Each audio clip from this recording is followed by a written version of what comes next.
starting with the national education policy reforms. I think every civil servant, prospective civil servant, should be ready to answer questions on NEP. Now, to start with the acronym, I think it's important to emphasize, and I don't want you all to do the mistake if you get a question on this. NEP is not new education policy, it is National Education Policy 2020. Sometimes people erroneously say new education policy. It's not new education policy, it's National Education Policy. I will not go into background. You all know that there was the Kasturirangan committee which framed this National Education Policy. And the government took the decision to implement it in 2020. Soon after the 2019 election victory, one of the early decisions that this government in its second term took was to implement the National Education Policy. Now, when we talk of the National Education Policy, there are 2-3 things you need to bear in mind. Suppose you are asked a question on this. There is always a difference between what the policy says and how the policy is implemented. It was Nani Palkhiwala who said years ago that in India, we have no dearth of policies. The challenge is implementation. I remember what he exactly said. We have too many laws and too little justice. We have too many policies and too little action. We have too many schemes and too little welfare. This is paraphrasing what Palkhiwala said. So I will make a distinction between what NEP promises and what the NEP would be able to implement. One of the things that the NEP promises is that it wants to make the learning process a fun process. A learning process should be fun. Learning process should be realistic. Learning process should be practical. Now, that is what the National Education Policy focuses on. That can we be practical in our approach? Can we make learning fun? And can we make learning relevant to the lives of the people who are going through the learning process? If we talk about higher education, the National Education Policy talks about interdisciplinarity, which means we should not be stuck in our silos. Somebody doing, let us say, BSc degree with, let us say, biotechnology, microbiology, and let us say, biochemistry. He or she should have the option to take certain courses from disciplines other than sciences. He or she should have an option to take courses which are interdisciplinary. Basically, because the argument is simple. Higher education, a degree, is not for a job, but a degree is to get you the skill sets which would help develop your personality. And then getting a job does not become a challenge because you have the skill set before. We use a word very often nowadays, 360-degree vision. Now, one of the aims of the NEP is to provide a 360-degree vision to any learner who goes through that process. So in higher education, the focus on interdisciplinarity, the focus on going beyond classroom learning, and also classroom learning should not be focused on lecture-based learning. We need to use multiple methods of learning in the classroom is what the National Education Policy suggests. This is not just for higher education, this is for school education also. The whole focus on group work, the whole focus on discussion, the whole focus on brainstorming. Now, this is what the National Education Policy recommends. To just give you an example, and we are going to discuss this a little later, one of the projects they want school children to do, I think in the 7th grade or 6th grade, is a project on love for languages.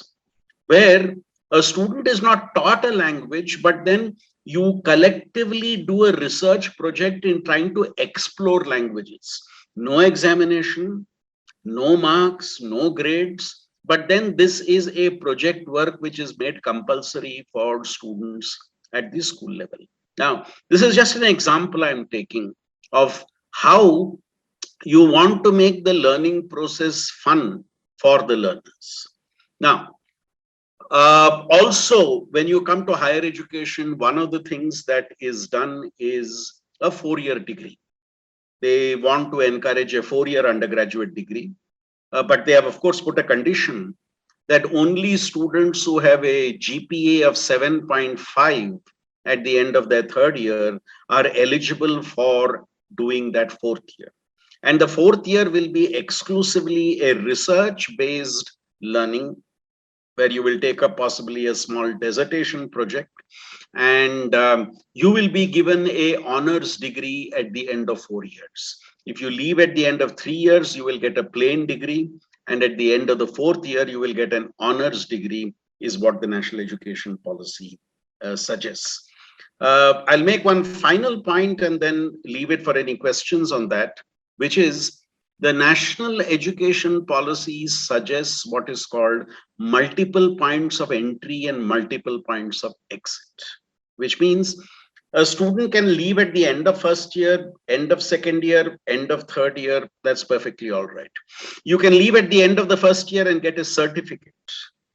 You can leave at the end of the 2nd year and get a diploma. You can leave at the end of the 3rd year and get a degree, and leave at the end of the 4th year and you get an honors degree. And what you can also do is, after your 1st year, the credits that you have accumulated, you can put that in a credit bank. There is a credit bank which the UGC will create. You can keep your credits there. And within a period of 5 years, you can use that credits to be able to get back to your education in the 2nd year. You could do it at the end of 2nd year, you could do it at the end of 3rd year. So they have introduced this credit bank system where people could take a break from their studies, maybe work, maybe pursue some other,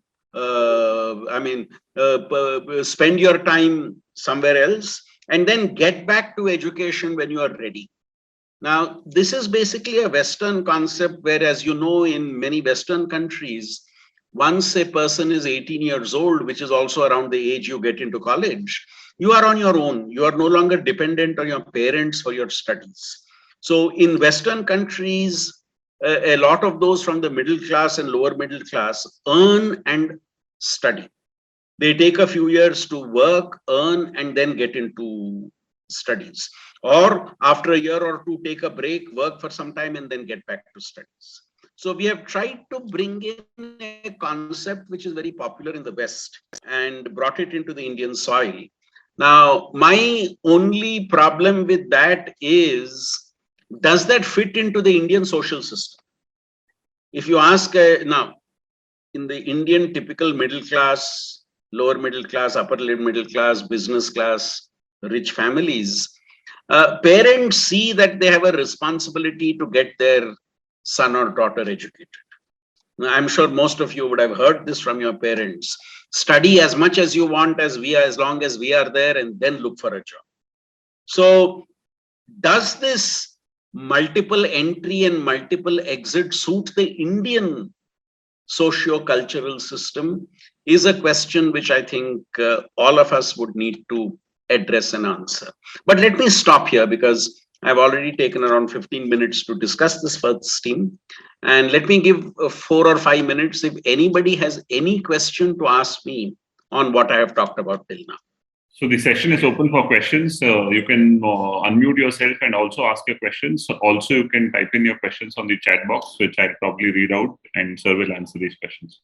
One of the things the national education policy says is encourage people to speak. So I hope you all will implement the national education policy here, especially those who are preparing for the face-to-face interviews which they are going for.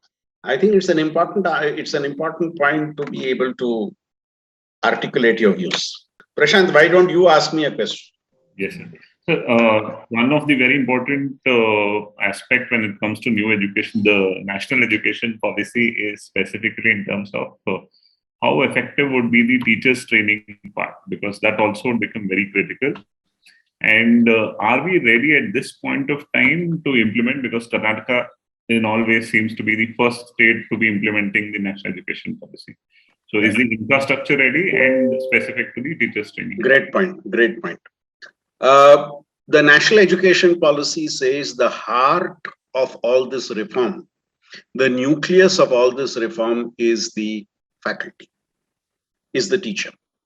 Because unless the faculty buys into this new approach, none of these changes are possible. So a lot of investment needs to happen in the training and familiarization, orientation of teachers to the requirements of the national education policy. Secondly, let's also remember national education policy, everything does not need to be implemented in the first year itself. The national education policy concedes that to bring in all these changes, it could take anything from 10 to 15 years. The national education policy concedes that some of these changes may actually come about only in 2030 or 2035, finally. So it's not that it's an overnight change. Let me just take an example. They say there will be a threefold classification of universities in the future. Research intensive universities, teaching intensive universities, and autonomous degree giving colleges. Now, this they have said will not happen tomorrow, day after tomorrow. This will happen phase by phase because we have to be ready for this. And they are looking at doing this 2030, 2035. So there are milestones which are laid down for implementing different things, and everything is not expected overnight. We seem to be in a race to say we are the first state, we are the second state, we are the third state, we are the fourth state. And one of the dangers that I'm seeing in this rushing is national education policy talks about flexibility. But if you look at what some of the states are doing, they are bringing in rigidity. That this is what you have to do, this is what you have to follow, this is major, this is minor, this is this, this is this. They are given a blueprint to every colleges, to each of the colleges or universities. Now, this goes against the very spirit of the NEP. NEP talks about flexibility. But one of the points that NEP makes is regulation will be light but tight.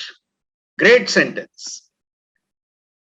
But if you look at some of the things that are actually happening on the ground by governments, what should be light is being made tight, and what should be tight is being made light. The national education policy talks about flexibility.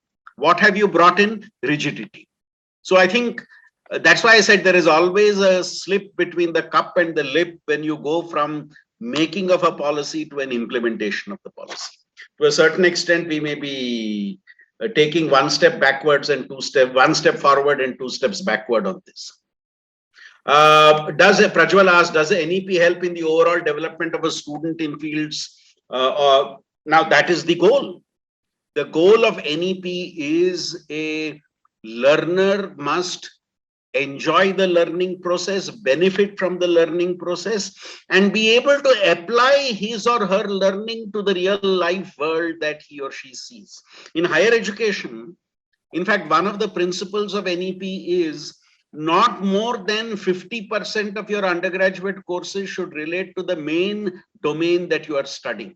50% of the courses should be outside that domain. Upendra is raising another question now that UGC says that they will allow a bachelor's degree to apply for PhD via college entrance or UGC NET as criteria. Will it, now, Prajwal, let me clarify this point. The UGC says there will be a 4-year degree. Undergraduate degree will be 4 years, can be 4 years. And if you complete that 4 years, you can enter an integrated PhD program where the first year of your PhD program will be what in Western countries they call masters by research. And then you go on to do your PhD. What the NEP says is once you have done the 4-year degree, your master's program will only be a 1-year program. And it will be an exclusive research-based program. And the permission to do your PhD immediately after your graduation is what is called an integrated PhD program. So let me take 1 or 2 questions and then move forward because we have other topics to cover. Nivedita says, don't you think rather focusing more on these policy related to academics of students, the policy should be more on updating teachers and developing the whole idea of education? I agree with you. Now, I've often done this exercise. How many parents would want their children to be a teacher? I rarely see hands going up. Now, I think it's also important as part of national education policy to make the teaching profession attractive, and to get the right people into the teaching profession is what is also important. Santosh says 15 years to implement this, and then by then our youth population would be going down. Now, Santosh, I'm not saying we will wait for 15 years to implement it. What I'm saying is phase by phase implementation will go on, and within 15 years, the entire implementation will happen. I would say we are being a little unrealistic by expecting all the changes in one time or in one go itself. Remember what Kasturirangan said, the new education policy is a disruptor. Disruption requires a phase by phase implementation. Okay, last question I'll take, Amarnath's question, where Amarnath asks, one of the criticisms of NEP is that implementation, selling or purchasing of grades come. Now, Amarnath, no education policy can stop the selling and buying of degrees and grades. That is a totally different debate that we need to have. How do you ensure transparency in the regulatory system that prevents malpractices from happening? And that would be a totally different debate, which I will not deal with here.